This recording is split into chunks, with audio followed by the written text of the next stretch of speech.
আল্লামাহুল বায়ান। এমন একটা নবী পেয়েছি গো, যে নবী সাল্লাল্লাহু আলাইহি ওয়াসাল্লামের উম্মত হওয়ার বদৌলতে এই উম্মতকে আল্লাহ জাহান্নামে দেবেন না। সুবহানাল্লাহ বলবেন না? রব বলেছেন ইজতানিবুল কাবাইর মা তুনহাউনা আনহু নুকাফির আনকুম সাইয়্যাতিকুম ওয়া নুদখিলুকুম মুদখালান কারীমা। ও পৃথিবীর মানুষ, ও মুসলমানেরা, ইজতানিবুল কাবাইর, কবিরা গুনাহ যতদিন বেঁচে থাকবে কোনদিন করো না। কি গুনাহ? জোরে বলতে হবে, কি গুনাহ? কবিরা গুনাহ। ইজতানিবুল কাবাইর, তোমরা কবিরা গুনাহগুলো থেকে বেঁচে থাকার চেষ্টা করো। মা তুনহাউনা আনহু, যেটা আল্লাহ তোমাদেরকে নিষেধ করেছে। এবারে আপনারা হয়তো বলবেন কবিরা গুনাহ আমরা জানি না। এমন কোন মুসলমান নেই সে কবিরা গুনাহ জানে না। মুসলমানদের একটা স্বভাব হয়ে গেছে, যা করে তারা বলে আমরা কিছু জানি না, না জেনে করেছি, আল্লাহ মাফ করে দেবে। বুঝে আসছে না? কিন্তু কবিরা গুনাহগুলো আপনারা জানেন কি জানেন না? একটা মায়ের গর্ভ থেকে একটা সন্তান যখন ভূমিষ্ঠ হয়, সন্তান কথা বলতে শেখার পরে অন্য কারুর কাছে শিখুক চাই না শিখুক, মা তাকে শিক্ষা দেয় বাবা চুরি করতে নেই। শেখায় কি শেখায় না? কথা বলেন না? পরের জিনিসে না বলে হাত দেয়া, চুরি করা, এটা কবিরা গুনাহ। মা বাপ শিক্ষা দেয় মদ খেতে নেই, এটা কবিরা গুনাহ। মা বাবার কাছ থেকে শিক্ষা পায় শুয়োরের মাংস খেতে নেই, এটা কবিরা গুনাহ। মা বাপ তাকে শেখায় ব্যভিচার করতে নেই, এটা কবিরা গুনাহ। মা বাপের কাছ থেকেই আমরা শিখে ফেলি মুসলমান সুদ খেতে নেই, এটা কবিরা গুনাহ। মুসলমান ঘুষ খেতে নেই, এটা কবিরা গুনাহ। ইতিমের মাল খেতে নেই, এটা হলো কবিরা গুনাহ। নামাজ না পড়া কবিরা গুনাহ, রোজা না করা কবিরা গুনাহ, যাদের অর্থ আছে হজ না করা কবিরা গুনাহ, মা বাপকে কষ্ট দেয়া কবিরা গুনাহ। এই রকম শত কবিরা গুনাহ প্রতিটা মুসলমান জানে কি জানে না? এক কথা বলতে হবে। আপনি কিসের দোয়াই দিয়ে বলেন আমরা মূর্খ মানুষ, আল্লাহকে গিয়ে বলবো আল্লাহ আমরা জানতাম না, এ কথা তো টিকবে না। আমার রব বলেছে ইজতানিবুল কাবাইর মা তুনহাউনা আনহু, তোমরা শুধুমাত্র কবিরা গুনাহগুলো থেকে বেঁচে থাকো। মা তুনহাউনা আনহু, আমি আল্লাহ যেগুলো নিষেধ করেছি, নুকাফির আনকুম সাইয়্যাতিকুম ওয়া নুদখিলুকুম মুদখালান কারীমা। ও বান্দা শুনে রাখো, তোমাদের জিন্দেগিতে যদি কবিরা গুনাহ গোটা থেকে বেঁচে থাকতে পারো, আমি আল্লাহ দায়িত্ব নিয়ে নিলাম তোমাদের জিন্দেগিতে যত রকমের ছোটখাটো গুনাহ হয়ে যাক না কেন, আমি আল্লাহ সব গুনাহ খাতা ধুয়ে মুছে সাফ করে দেব। অনুদখিলুহুম মুদখালান কারীমা, শুধু গুনাহ মাফ করব না, বরং বান্দা তোমাদের সম্মানের সাথে আমার জান্নাতে প্রবেশ করিয়ে দেব। এই অফারটা নেব ইনশাআল্লাহ। অন্তত জিন্দেগিতে যে কয়দিন বেঁচে থাকবো কবিরা গুনাহ অর্থাৎ বড় বড় পাপগুলো থেকে বেঁচে থাকবো ইনশাআল্লাহ। আমার নবীর জিন্দেগিতে একটা সগীরা গুনাহ নেই, একটা ছোটখাটো দাগও কেউ লাগাতে পারে না। সেই নবীর উম্মত বেঁচে বেঁচে বড় বড় পাপ কটা থেকে বাঁচতে পারবো না? হ্যাঁ ভাই, যা করেছি করেছি, অনেক খেয়েছি সেগুলো বাদ দেন, এবার থেকে তওবা করে ফিরে আসি। ছোট গুনাহ কেমন মাফ হবে? আমার নবী বলেছেন সালাওয়াতিল খামস, 5 ওয়াক্ত নামাজ, ও জুমআতু ইলাল জুমআ, একটা জুমা থেকে আরেকটা জুমা, ও রমাদান ইলা রমাদান, একটা রমজান থেকে আরেকটা রমজান, নুকাফিরু লিমা বাইনাহুমা, তার মাঝখানের সব সগীরা গুনাহগুলো ধুয়ে মুছে সাফ করে দেয়। রাসূল বললেন 5 ওয়াক্ত নামাজ। এই হাতের দিকে তাকিয়ে দেখেন, এরকম সকলের হয় কি হয় না? এই ওদিকে কারা কথা বলছো? এদিকে তাকাও। এই হাতটা এইভাবে ফাঁকা সকলের হয় কি হয় না? এই আঙ্গুলের নকশা আল্লাহ সকলকে দিয়েছে তো। এই হাতের দিকে তাকিয়ে দেখেন, এই হাতের নকশার ভিতরে আল্লাহ 5 ওয়াক্ত নামাজ দিয়েছেন। সুবহানাল্লাহ বলবেন না? এটা হলো ফজরের নামাজ। এটা কিসের নামাজ? কথা বলেন। এটা যোহর, এটা আসর, এটা মাগরিব আর এটা ইশা। যদি বলেন নকশা বুঝবো কি করে? ফজরের নামাজের পরে যোহরের নামাজ আর ফজরের মাঝখানে অনেকটা সময় থাকে। কথা বলতে হবে। এজন্য এই আঙ্গুল আর এই আঙ্গুলের মাঝখানে ফাঁকাটা বড়। যোহরের পরে আসর সময় অল্প, এটা কাছাকাছি। আসরের পরে মাগরিব অল্প সময়, এজন্য এটা কাছাকাছি। মাগরিব থেকে ইশার সময় কাছাকাছি। ইশা থেকে নিয়ে ফজর পর্যন্ত আরো লম্বা সময়। বলেন না সুবহানাল্লাহ। আমার নবী বলেছে, আমার উম্মতেরা ফজরের নামাজ পড়ে নাও, তারপরে যদি কেউ যোহর পড়ে নেয়, তার মাঝখানের কয়েক ঘন্টার ভিতরে যদি কবিরা গুনাহ না করে, তার সব সাগীরা গুনাহ maaf। যদি কেউ আসরের নামাজ পড়ে নেয়, যোহর থেকে আসর পর্যন্ত মাঝখানের সব সাগীরা গুনাহ maaf। যদি কেউ মাগরিবের নামাজ পড়ে নেয়, মাগরিব থেকে ইশা পর্যন্ত সব গুনাহ maaf। ইশার নামাজ পড়ে যদি কেউ ঘুমিয়ে যায়, সারা রাত যদি সাগীরা গুনাহ করে, তার কফিলে যদি একটা কবিরা গুনাহ না থাকে, শুধু সাগীরা গুনাহ হাজার হাজার লাখ লাখ যদিও হয়, ইশার পরে যদি কেউ পরের দিনের ফজরটা পড়ে নেয়, তার মাঝখানের সব গুনাহ খাতা আল্লাহ maaf করে দেবেন। বলেন না? জুমাআতু ইলাল জুমআ, একটা জুমার নামাজের পরে দ্বিতীয় জুমার নামাজ যদি কেউ আদায় করে, মাঝখানে কটা দিন? কথা বলেন। জুমা থেকে জুমা মাঝখানে কদিন? 6 দিন হয়। 7 দিন কি করে হয়? 6 দিন। এই 6 দিনের জিন্দেগীর 6 দিনের যত সগীরা গুনাহ করেছো, একটা জুমার পরে দ্বিতীয় জুমা যদি কোনো বান্দা আদায় করে নেয়, তার মাঝখানের 6 দিন রাতের সব সগীরা গুনাহ maaf। এরপরে রাসূল বললেন, রমাদান ইলা রমাদান, একটা রমজানের রোজা রাখার পরে দ্বিতীয় রমজানে যদি উম্মত রোজা রেখে নেয়, মাঝখানে 11 মাস। কয় মাস বললাম? 11 মাস। এই 11 মাসে কবিরা গুনাহ যদি একটাও না থাকে, আমার আল্লাহ তার সকল সগীরা গুনাহ maaf করে শুধু দেবে না, অনুদখিলুহুম মুদখালান কারীমা, বরং তাকে সম্মানের সাথে জান্নাতে দিয়ে দেবে। জন্য যা করেছি করেছি, আজকে তওবা করি, জিন্দেগিতে কবিরা গুনাহ আর করব না। বলি সবাই, কবিরা গুনাহ আর করব না। খোদার কসম, কবিরা গুনাহ থেকে শুধু বেঁচে থাকুন। জিন্দেগির সব সগীরা গুনাহ আল্লাহ ক্ষমা করার ওয়াদা করেছেন। ইয়া ইবাদিয়াল্লাযীনা আসরাফু আলা আনফুসিহিম লা তাকনাতু মির রাহমাতিল্লাহ ইন্নাল্লাহা ইয়াগফিরুয যুনুবা জামিআ ইন্নাহু হুয়াল গফুরুর রহিম। রব এলান করছে, ও আমার বান্দারে, ইয়া ইবাদিয়াল্লাযীনা, হে আমার বান্দা, যারা নফসের উপরে জুলুম করেছো, যারা চুরি করে ফেলেছো, যারা ব্যভিচার করে ফেলেছো, সুদ খেয়ে ফেলেছো, ঘুষ খেয়ে ফেলেছো, মানুষ খুন করে ফেলেছো, যারা বড় বড় অন্যায় করে ফেলেছো, মনের ভিতরে খালি একটা জিনিস প্রশ্ন আসছে, এত বড় পাপ করেছি, হয়তো আল্লাহ ক্ষমা করবে না।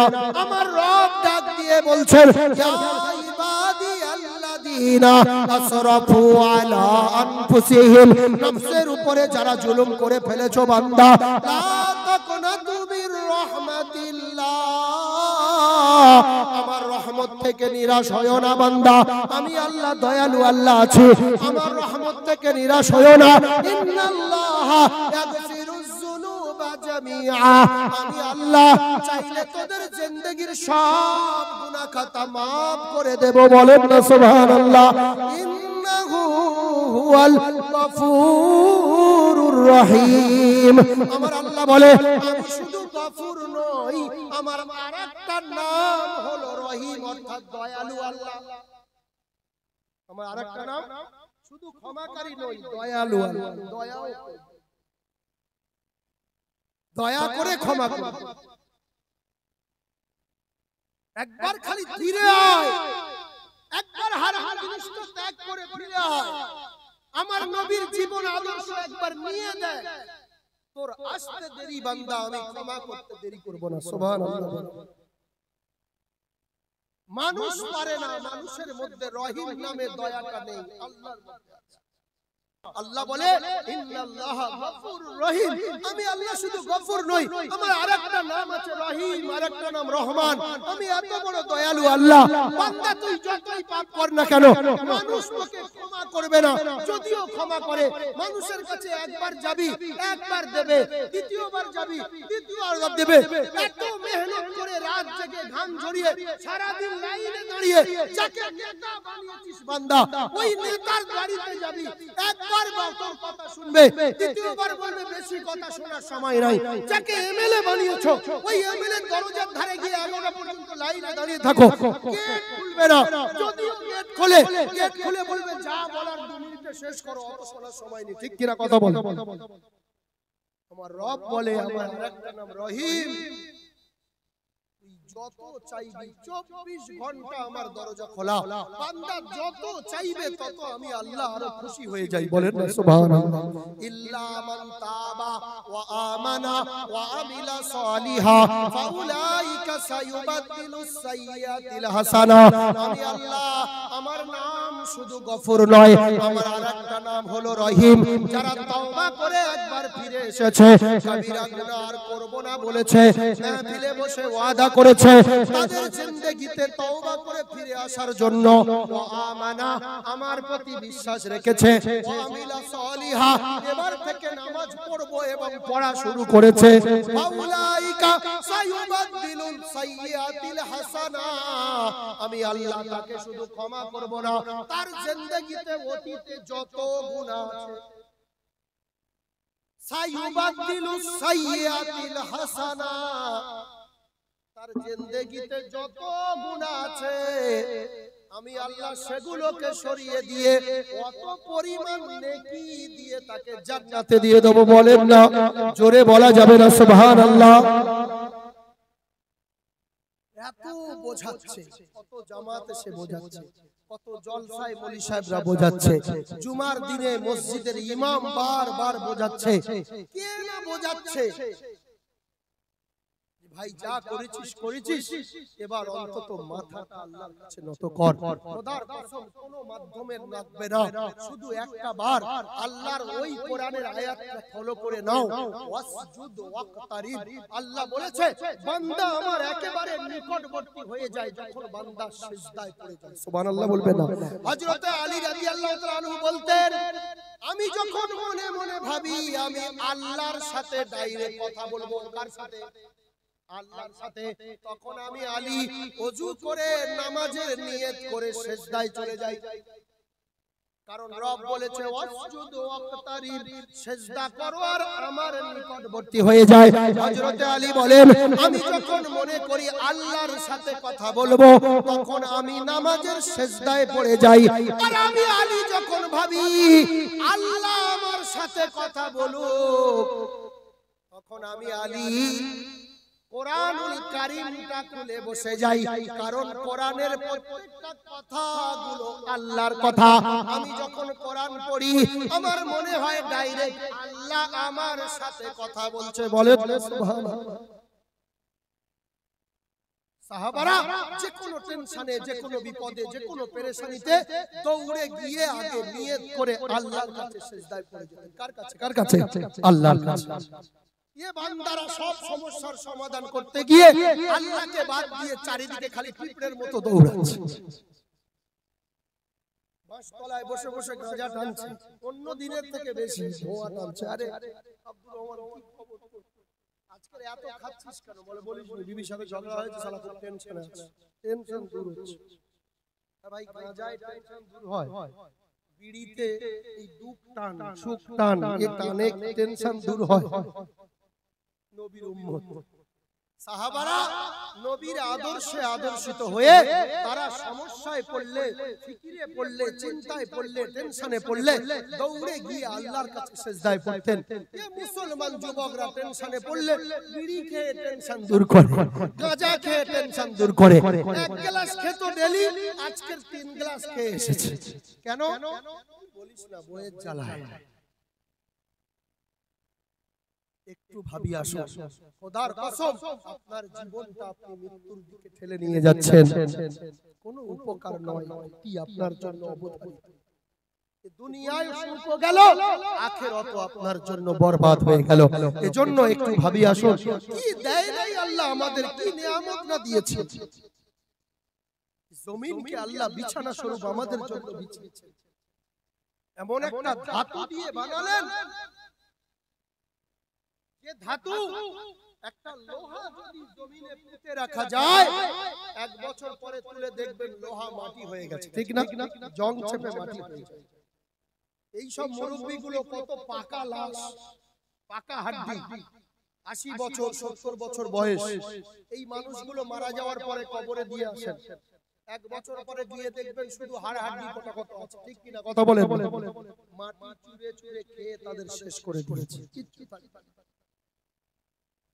রব বলে আলাম নাজালিল আরদ মিহাদা ও বান্দা তোদের জন্য কি দিই নাই আমি এই জমিনটাকে এমন ধাতু দিয়ে বানিয়ে দিলাম এই জমিনে লোহা পুঁতে দিবি লোহাও মাটি হয়ে যাবে এই জমিনে মানুষ তোমাকে পুঁতে দিলে তুমি মানুষ চূর্ণ বিচূর্ণ হয়ে মাটির সাথে মিশে মাটি হয়ে যাবে কিন্তু বান্দা এই জমিনে যখন তুমি লাঙল দিয়ে মেশিন দিয়ে হাল করে যখন তুমি গম ছড়িয়ে দাও যখন তুমি ধান ছড়িয়ে দাও তখন ওই ধানটা ওই মাটি চাইলে চুরে খেয়ে সেটাও মাটি বানাতে পারতো কথা বলছেন না কেন মাটির ভিতরে ধান চলে যাচ্ছে মাটি চাইলে যে মাটির লোহা খেয়ে নিতে পারে আপনার মতো বান্দার মাংসগুলো চুরে চুরে খেতে পারে সেই মাটি ওই ধানটা খেতে পারবে কি পারবে না কথা বলতে হবে কিন্তু আমার রব বলেছে ওরে মাটি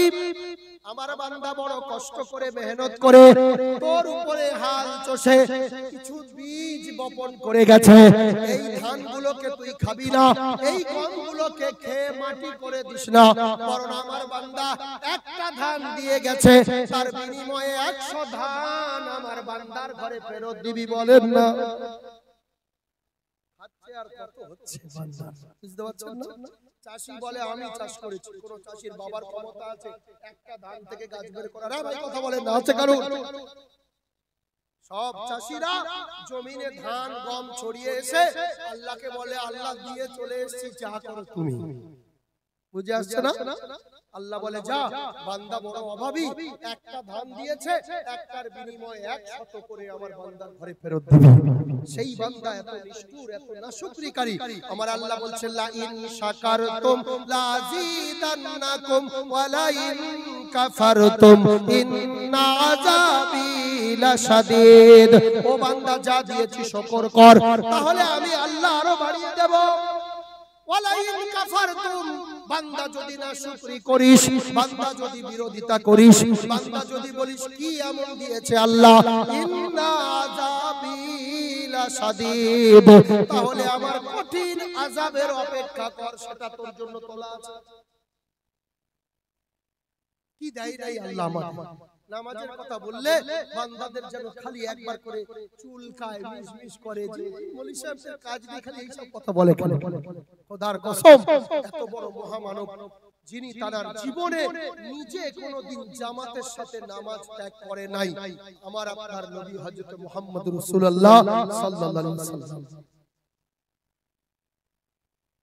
হযরত আবু বকর নামাজে দাঁড়িয়েছেন সাহাবারা হাজার হাজার পিছনে নামাজ পড়ছেন বিশ্ব নবী আমার আয়েশার ঘরে মৃত্যু শয্যায় শায়িত এমন সময় রাসূলের জ্ঞান ফিরেছে হযরতে আয়েশাকে বলে আয়েশা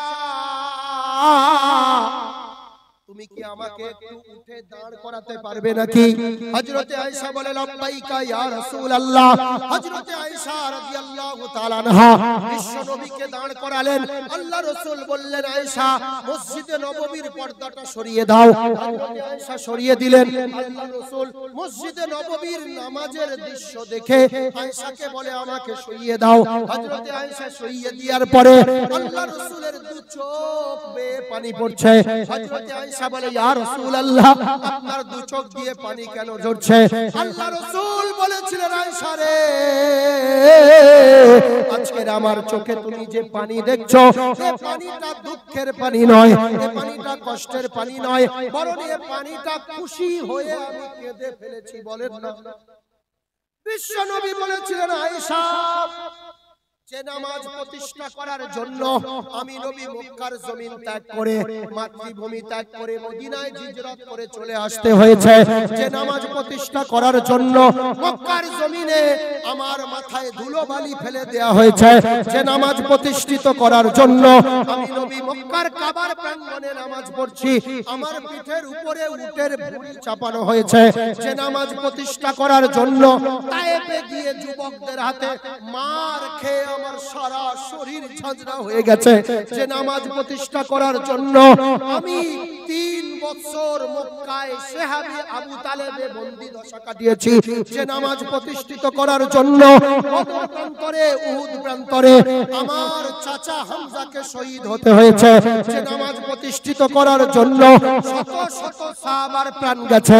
আজ সেই নামাজ প্রতিষ্ঠা করতে পেরে আমি নবী নামাজের দৃশ্য দেখে আনন্দে কেঁদে ফেলেছি। বলেন আয়েশা আমি বিদায় বেলায় এই নামাজটা আজকের নিজের দু নয়ন ভরে দেখলাম।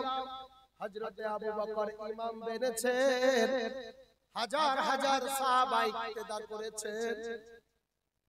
আমি আজ এই নামাজের দৃশ্য দেখে দুনিয়া থেকে বিদায় নিচ্ছি।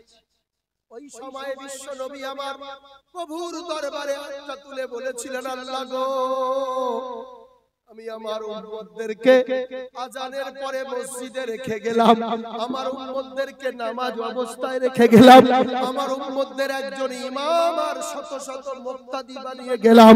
ওগো আল্লাহ আমি আমার উম্মতদেরকে আজান হওয়ার পরে কেরাম বোটে আর ঘুটি ঠুকতে রেখে গেলাম না, আমার উম্মতকে আজান হওয়ার পরে তাসের আড্ডায় রেখে যাই নাই, আমার উম্মতকে আজান হওয়ার পরে চায়ের দোকানে গল্প করা অবস্থায় রেখে যাই নাই।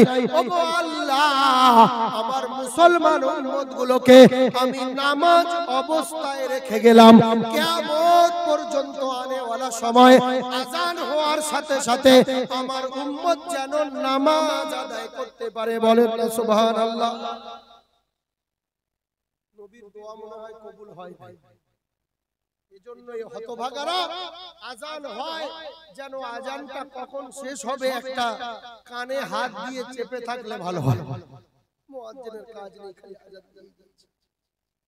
আযান হচ্ছে কেরাম বক্তব্য, আযান হচ্ছে তাস চলছে, আযান হচ্ছে মুসলমান চায়ের দোকানে গল্প করছে।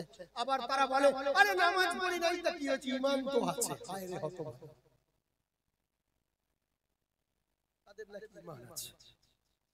ইসলামের সবথেকে শ্রেষ্ঠ বিধান, আল্লাহ আপনাকে এত কিছু দিল, হাত পা চোখ নাক কান প্রত্যেকটা অঙ্গ প্রত্যঙ্গের নিয়ামতের একটা শুকরিয়া আদায় করতে পারবেন না। একটু সিজদা করে খালি আল্লাহকে বলবেন আল্লাহ যা দিয়েছেন তার হক তো আদায় করা সম্ভব নয়, বিনিময়ে একটা সিজদা আপনাকে দিলাম। আল্লাহ বলবেন এইটুকুই যথেষ্ট। বলেন না সুবহানাল্লাহ।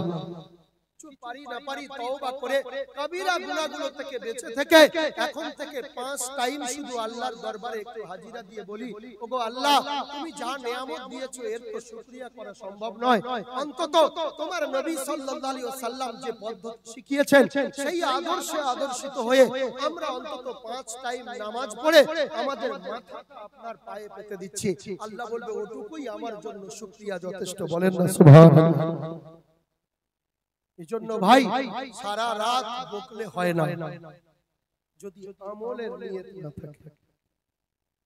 নিয়ত করে নি আমার নবী সাল্লাল্লাহু আলাইহি ওয়াসাল্লাম তিনি ছিলেন সবথেকে বড় সায়েন্টিস্ট, সবথেকে বড় চিকিৎসক, সবথেকে বড় বৈজ্ঞানিক, যার গবেষণা যত মানুষ গবেষণা করে এগোবে, যার সুন্নাহগুলো আস্তে আস্তে ফুটে উঠবে, ইসলামের সত্যতা প্রমাণ হবে। বলুন সুবহানাল্লাহ। আমার রাসূল বলেছেন, তোমরা যখন বাথরুমে প্রবেশ করবে বাম পা আগে বাড়িয়ে দাও। কোন পা? কথা বলেন না। যদি মুসলমান আপনি বাম পা আগে না বাড়িয়ে ডান পা আগে বাড়ান, আপনার পায়খানা বেশি হবে নাকি? কথা বলেন না। আর যদি বাম পাটা আগে বাড়িয়ে বাথরুমে প্রবেশ করেন, আপনার কি পায়খানা হবে না? হবে। তাহলে এখানে আপনি বাথরুমে প্রবেশ করছেন আপনার পায়খানা হওয়ার জন্য, সেখানে রাসূলের একটা ছোট্ট সুন্নাহ, বাম পাটা যদি আগে বাড়িয়ে দেন আপনার কোনো ক্ষতি হবে না। কি ভাই, ক্ষতি হবে? আমার রাসূল বলেছে যখন মসজিদে উঠবে তখন কোন পা আগে দেবে? কথা বলে ডান পা। ডান পাটা আগে যদি আপনি না দেন তাহলে আপনার কোনো ক্ষতি আছে নাকি? কোনো ক্ষতি নাই। আমার রাসূল বলেছেন, হে মুসলমান, তোমার জিন্দেগীর কোন আমল তোমার সাথে কবরে যাবে না একটা সুন্নাহ ছাড়া। কটা সুন্নাহ ছাড়া? একটা। সেটা হলো তোমার শরীরের আকৃতিগত দিক থেকে একটা নমুনা, সেটা তোমার দাড়ি। সেটা কি? কথা বলেন না। মরার পরে আপনার টুপি মাথায় থাকবে? কথা বলেন না। থাকবে? আপনার এই সুন্নতি পাঞ্জাবি আর থাকবে না, সাদা কাপড় ছাড়া কিছু থাকবে না। আমার রাসূল বলেছেন, মৃত্যুর পরে কবরে যাওয়ার সময় আমার উম্মত একটা সুন্নত নিয়ে যাবে, সেই সুন্নতের নাম হলো দাড়ি। সুন্নতের নাম কি? দাড়ি। এটা রাখতে লজ্জা লাগে, যদি এটা কেউ রাখে তার বড় বিমারি আছে নাকি? আমার রাসূল বলেছেন, বরং দাড়ি যারা রাখে হাজারো বিমারি থেকে আল্লাহ তাকে হেফাজত করে। বলেন না সুবহানাল্লাহ। ছোটখাটো ব্যাপার, অন্তত এগুলো একটু মানি। আল্লাহ রাসূল বলেছেন, শেষ জামানায় আমার উম্মতের জন্য একটা ছোট্ট সুন্নাত আদায় করা হাতের তালুতে আগুনের টুকরো রাখার সমান। আগুন রাখতে পারবেন হাতে? আগুন, আগুনের এইরকম টুকরো যদি হাতে দেয়া যায় যেমন কঠিন, শেষ জামানায় আমার উম্মতের একটা সুন্নাত আদায় করা অতটা কঠিন। কিন্তু যদি কেউ তারপরেও আদায় করে, পূর্বের 100 শহীদের সওয়াব তার আমলনামায় আল্লাহ দিয়ে দেবেন। সুবহানাল্লাহ বলবেন না? খোদার কসম, সন্তান যদি তার মা বাবার জন্য হাত তুলে একটা শব্দ বলে, আমার আল্লাহ নিজে জানিয়েছেন, কোন সন্তান যদি তার বাপের জন্য হাত তুলে বলে, রব্বির হামহুমা কামা রব্বায়ানি সগীরা, ও রব, আমার আব্বা মা যেমনটা রহম করে করম করে আমাকে বড় করেছে, আমি যে না খেয়ে আমাকে খাইয়েছে, নিজে না পড়ে আমাকে পড়িয়েছে, রাতের অন্ধকারে আমার মা আমার জন্য কত রাতের ঘুম হারাম করেছে। ওগো আল্লাহ, এই প্রচন্ড শীতের সময় আমার মা আমাকে ডান কোলে নিয়ে শুয়েছিলেন, আমি ডান দিকে পেশাব করে দিয়েছি, আমার মা আমাকে ছুঁড়ে ফেলে দেয় নাই, আমাকে কোলে তুলে বাম দিকে করে শুইয়েছে। আবার কিছুক্ষণ পরে আমি কলিজার টুকরা সন্তান বাম দিকে পেশাব করেছি, আমাকে দূরে ছুঁড়ে দেয় নাই। এই শীতের সময় কেতা পাল্টে দিয়ে আমাকে বুকের উপরে নিয়ে শুয়েছে। আবার কিছুক্ষণ পরে আমি বুকের উপরে পেশাব করে দিয়েছি, আমার মা আমাকে দূরে ফেলে দেয় নাই, আমাকে বুক থেকে নামিয়ে নিজের পোশাক চেঞ্জ করে রাতের ঘুম হারাম করে আমাকে এপাশ ওপাশ করে নিয়ে আবার আমার কপালে চুমো দিয়ে আমাকে কত আদর করে বড় করেছে। ওগো আল্লাহ, আমার মা যখন কলে গেছে আমি আবদার ধরেছি, মা তোমার সাথে কলে যাব, আমার মা আমাকে কোলে নিয়ে কলে গেছে, কলের পানি নেওয়া হয়ে গেল, আমি সন্তান হাউ হাউ করে কাঁদছি, আমি তো বুঝি নাই মায়ের আরেকটা বোঝা আছে, আমি মায়ের কোলে উঠে বাড়ি যাব বলেছি, মা আমার সন্তানকে ফেলে যায় নাই, আমার মতো সন্তানকে একদিকে নিয়েছে, একদিকে ভরা কলসি নিয়েছে, দুটো বোঝা নিয়ে বাড়িতে এসেছে। কোন মা এমন আছে যে সন্তান কাঁদছে, ছেলেকে ফেলে কলসি নিয়ে ঘরে চলে এসেছে, এরকম কোন মা আছে? ছেলেকে আগে নিয়ে আসবো বলছি, যাই যাক, বুঝতে পারছেন না? রবের কাছে যদি সন্তান হাত তুলে বলে রব্বির হামহুমা কামা রব্বায়ানি সগীরা, যেমন মা বাপ রহম করে করম করেছে, ওগো আল্লাহ আমাকে বড় করেছে, আজকের আমার আব্বা মা 3.5 হাত কবরে শুতে যাচ্ছে, ওগো আল্লাহ আমাকে লালন পালন করার জন্য, আমার মুখে আহার দেওয়ার জন্য আমার আব্বা দুনিয়ার জমিনে মেহনত করতে গিয়ে হয়তো অনেক ভুল করেছে, হয়তো নামাজ থেকে গাফেল হয়েছে, হয়তো রোজা থেকে গাফেল হয়েছে, আপনার ইবাদতে কমি করেছে, ওগো আল্লাহ আমি সন্তান হয়ে আপনার দরবারে 2টি হাত তুলেছি, আমার মা বাপের প্রতি আপনি রহম করুন। আমার নবী বলেছেন, যখন কোন আমার উম্মত তার সন্তান মা বাপের জন্য এই বলে দোয়া চাইবে, কারেন্টের সুইচ মারলে যেমন সাথে সাথে বাতি জ্বলে যায়, তেমন সঙ্গে সঙ্গে আমার আল্লাহ তার মা বাপকে ক্ষমা করে দেবে, বলেন না? এরকম একটা ছেলে অন্তত বানায়।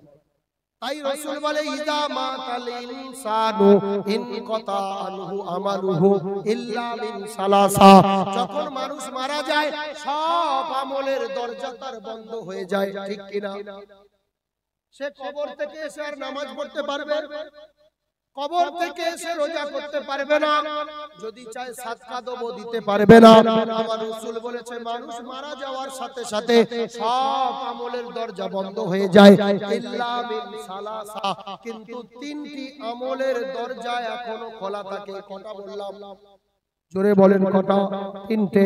নাম্বার 1, ইল্লা মিন সাদাকাতিন জারিয়া, 1 নাম্বার হলো সাদকায়ে জারিয়া।